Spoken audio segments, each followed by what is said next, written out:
My name is Lauren. I'm 38 years old and a housewife. I retired and became a housewife after marrying my husband, Gabby. We have 2 children. Our daughter, Sophia, is in 3rd grade of elementary school, and our son, Lester, is in 1st grade. I'm home. Ah, Daddy, welcome back. Welcome back, Daddy. I got 100 on my test today. Oh, that's great. I got 100 too. Lester is just a 1st grader. It's not that easy for him. Sophia is being mean. Well. Hey, both of you, you're troubling Gabby, aren't you? Gabby, welcome back. I'm home. Gabby works at the city hall, and he says his current department generally allows him to come home on time. Therefore, even though he's busy with work, he manages to get home in time for the kids' dinner and helps out with household chores. He's a husband whom everyone in the neighborhood is envious of. Go take a shower with the kids first. I've already filled the tub with hot water. Oh, thank you. During the usual conversation, Gabby's mobile phone suddenly rings. Daddy, your phone is ringing. Oh, it's from Mom. Let me answer it. Hello? Hello, Gabby, how have you been? Gabby pulled the phone slightly away from his ears and frowned. I could clearly hear Deborah's voice from where I was standing as well. Mom, can you lower your voice a bit? It's hurting my ears. Oh, was I speaking that loudly? By the way, how's Lester? I want to see my adorable grandchildren. It's been a while. Deborah keeps dominating the conversation, making Gabby visibly annoyed. Gabby's parents' home is in the neighboring state, about a 2-hour drive away. We only visit around Christmas, so we see them about once a year. There is a reason for that. Sorry, we're about to eat dinner, so I'll call you back later. What? Wait, Gabby. Gabby abruptly ended the call and switched back to a smile. Wasn't it Grandma on the phone? I'll call Grandma back later. For now, I'm hungry. Let's take a shower and then have dinner. Okay, all right. Gabby headed for the bathroom with Sophia and Lester. I assume Gabby didn't want the children to hear his conversation with Deborah while they were awake. After dinner, once the children were asleep, Gabby called Deborah back. Honestly? How long are you going to make me wait? I go to bed early, you know. I get sleepy at night. I didn't want to show the children an angry face. Mom, why do you always focus on Lester and never care about Sophia? Deborah isn't exactly sexist, but she definitely favors boys over girls. That's why she always prioritized Lester over Sophia, putting Sophia on the back burner. Don't be silly. Sophia is also an important grandchild, but Lester is a boy. So naturally, he's special. It's only natural to have preferences. Even Sophia understands that. What? In our family, we don't discriminate between boys and girls. You're the only one who says such things, Mom. These discriminatory tendencies are the reason we're reluctant to visit my parents-in-law's home. That's why I always hated the idea of you living separately. I bet Lauren spoils them and doesn't properly educate them. Even Gabby has changed because of Lauren. I couldn't help but smirk at these words. Little did Deborah know, not being tech-savvy and all, that her call was on speakerphone and I could hear every word. And yet she had no clue I was hearing all her snide comments loud and clear. Lauren heard everything you just said. You're ridiculous. The call is coming from you, so there is no way she can hear me. Actually, your voice is so loud that it's leaking through, even though I'm holding the phone to my ear. Never mind. What are you doing for Thanksgiving? Why do you ask? If you manage your leave well, you could have a 10-day break, right? You should be able to visit then. Let me guess. You saw that on some daytime tabloid TV show? Just because it's possible doesn't mean it's happening. I have work on weekdays and I can't take a 10-day break. The shrill voice of Deborah echoed from the mobile phone set to hands-free. Both Gabby and I made sour faces. Gabby looked at me, his eyes asking, what should we do? She probably thought we could come since it's a long holiday, but we could easily say yes if we had a good relationship with Deborah. We'll think about it. I'll call you back. Bye. What? Wait, Gabby, I need an answer right now. Gabby promptly hung up the phone and looked at me. What should we do? To be honest, if it were only Deborah, we could easily say no, but we have Clive, who's always been considerate to us, and we would like the kids to see him. That's why we find it hard to immediately turn down Deborah's selfish requests. It's sad for Clive, isn't it? True, Lester and Sophia keep saying they don't want to see mom, but they do want to see dad. If we just go to see Clive, we'll probably hear something about it. Exactly. Besides, I'm worried about Sophia. I'm afraid what mom might do to her. In the past, when we have gone home for Christmas, we have always made day trips, citing reasons like the kids being small or having plans the next day. But even in that short time, Deborah makes discriminatory comments like, "Lorraine, why is Lester so skinny? He's a boy. Fatten him up a bit. Sophia, forget her. Give snacks to Lester. That is why I was against you living separately." Though Gabby always tries to keep her in check, it's as if it has no effect. We have put up with it once a year so far. If we give in now, she'll get carried away and make more demands later. Well, if it's a day trip, I guess it's fine. Besides, Clive has always been good to us. I don't mind doing a little favor for him. Alright, but if anything happens, you have to tell me immediately, okay? We finished our conversation past 10 p.m., so we decided to give our reply the next day when Gabby returned home.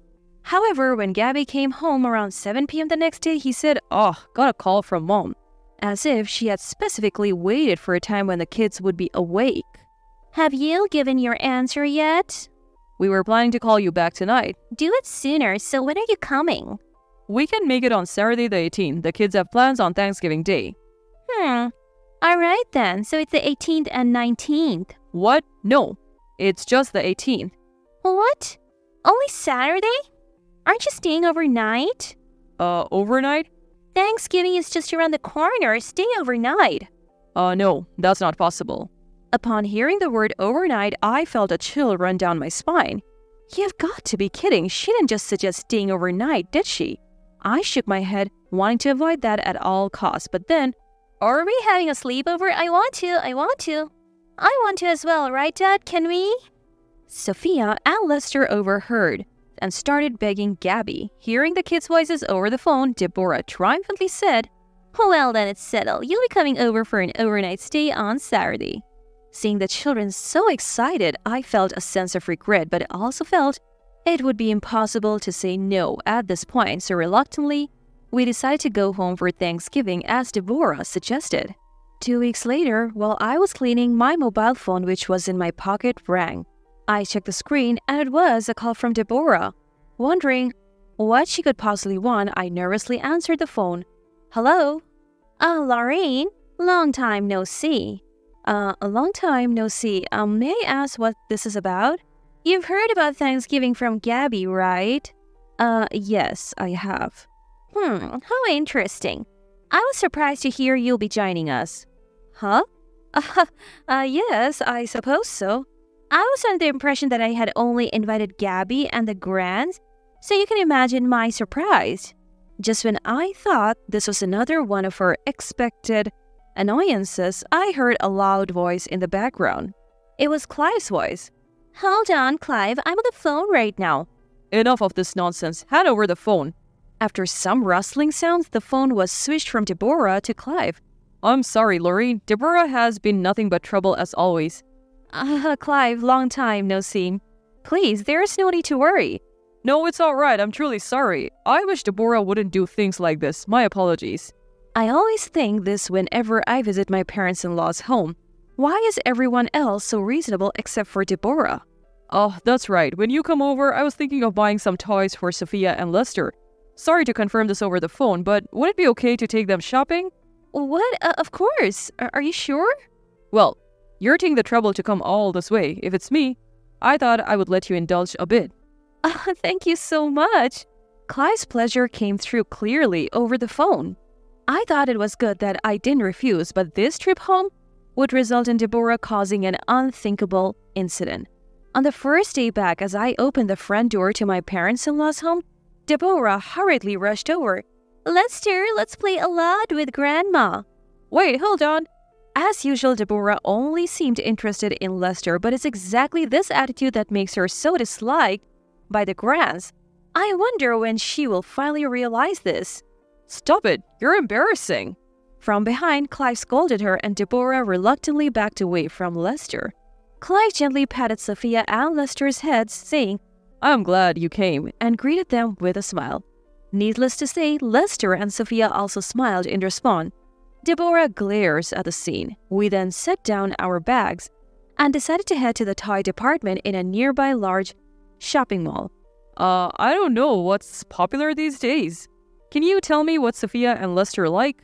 What? You're buying us toys? Of course, ask mommy. Sophia and Lester turned their eyes towards me, so I nod with a smile and they cheer enthusiastically. However, Deborah is nowhere to be seen. Where's Deborah? I don't know. She was with us just a few moments ago? Hey, Grandpa, I want this. What's this? It's called orikeshi. You can make your own erasers. It's trending at school now. Ah, so this is what you have been wanting recently. Grandpa, is it okay? Of course. Sophia joyously places the item into the shopping basket. Mom, I want this. Lego blocks. Ask Grandpa. Grandpa, buy this. Sure, you can put one item you like into the basket. Thank you. Lester also settles on a toy, and both kids look extremely happy.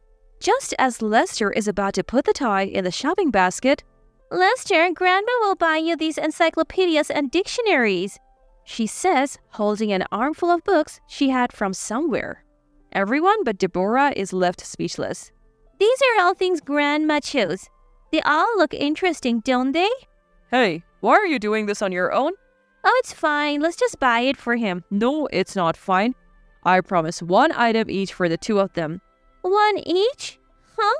You're buying for Sophia too? Deborah glares at Sophia. Sophia steps back looking scared and hides behind me. Then Deborah, focusing her eyes on the shopping basket, abruptly grabs the orikeshi and shoves it to Sophia. Then, let's give Sophia's and buy more for Lester. Give this back. You're older. You can do that, can't you? Just as Sophia looks like she's about to cry, Clive raises his voice, his face turning red. What the hell are you saying?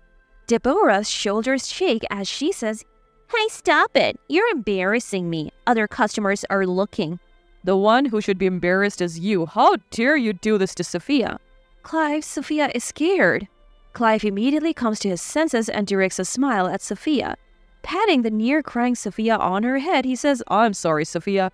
Grandpa is not angry anymore. Yeah. All right, let's go buy the toys and head back home. Don't worry, we're buying Sophia's too. Seeing Sophia's smile return, Clive immediately turns his gaze towards Deborah, who is sulking with a displeased expression. Do you want to be hated by your grandchildren? No, that's not it. I was just thinking of what's best for Lester. Mom, cut it out. If you keep upsetting people like this, we won't bring you along anymore. Who's upsetting anyone? Deborah desperately tries to make excuses, but no one listens. She ends up buying the toys she had chosen with her own money. Sophia and Lester are beaming thanks to the toys Clive bought them.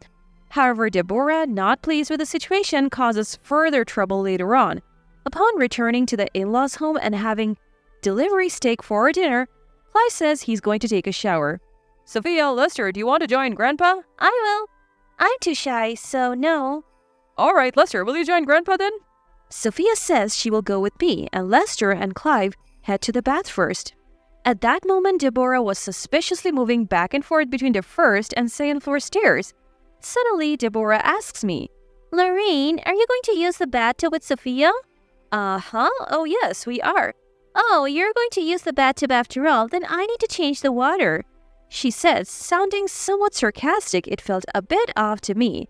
I briefly pondered the meaning of her sarcastic tone. Maybe she felt the need to get a jab in after what had happened with the toys? But I decided not to make a big deal about it in front of joyful children and let the minor rudeness slide. However, when Clive and Lester came out of the shower, Lester announced, Grandma, shower's free now.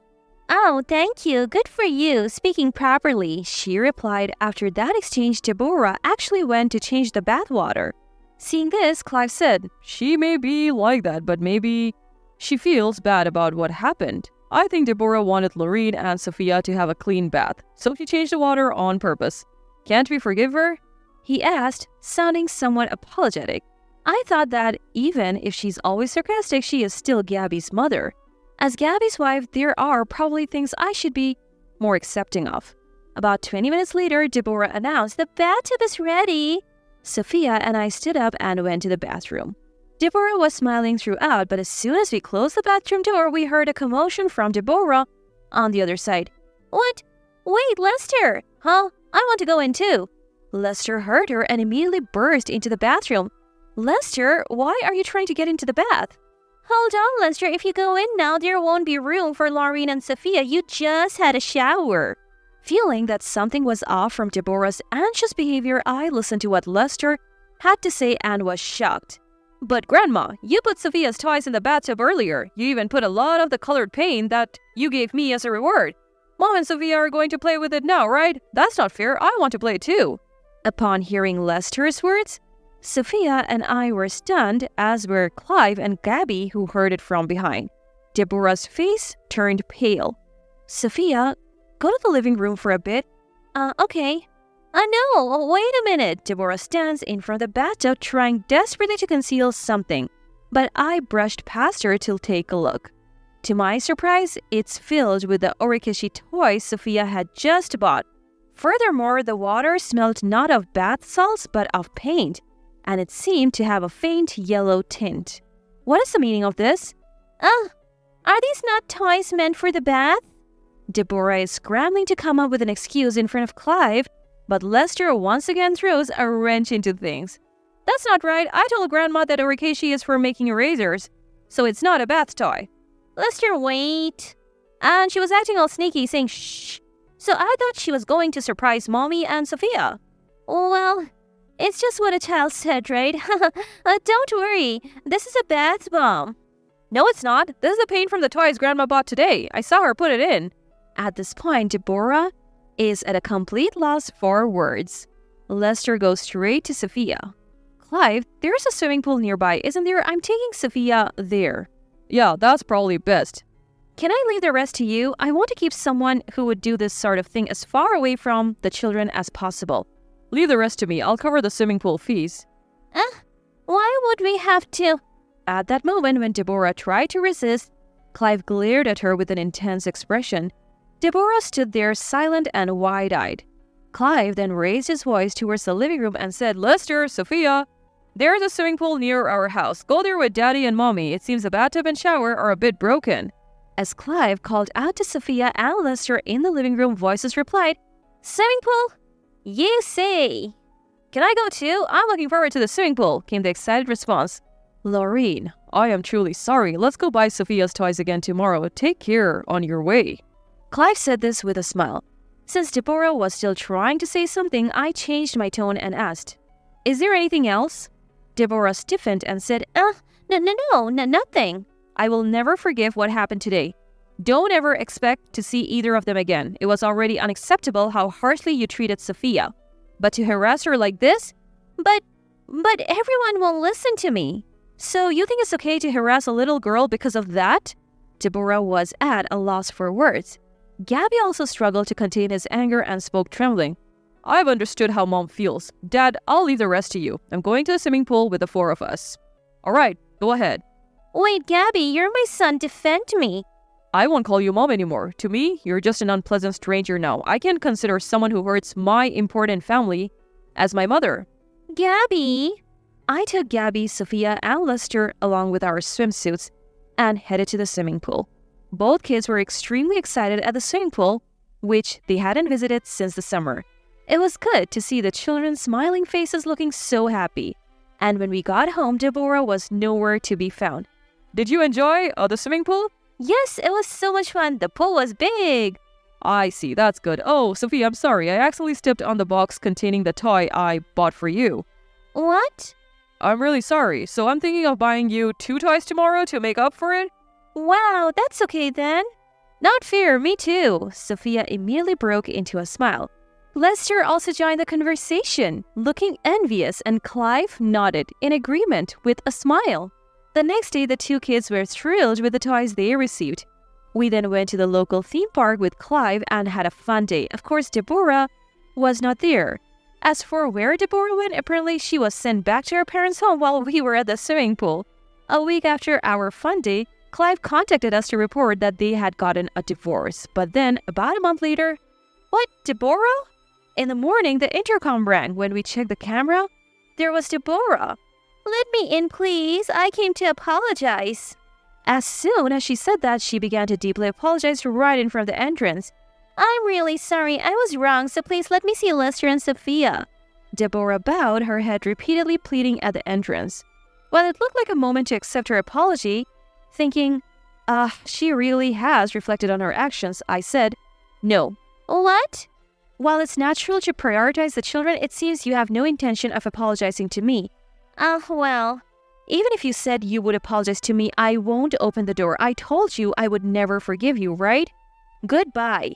"Wait, Laureen, please. I'll apologize to you too." I then hung up the intercom. It seemed like she was shouting something, but I ignored it. Immediately after, only Gabby went outside to send Deborah away. It seems she went back to her parents' home as soon as he mentioned calling the police.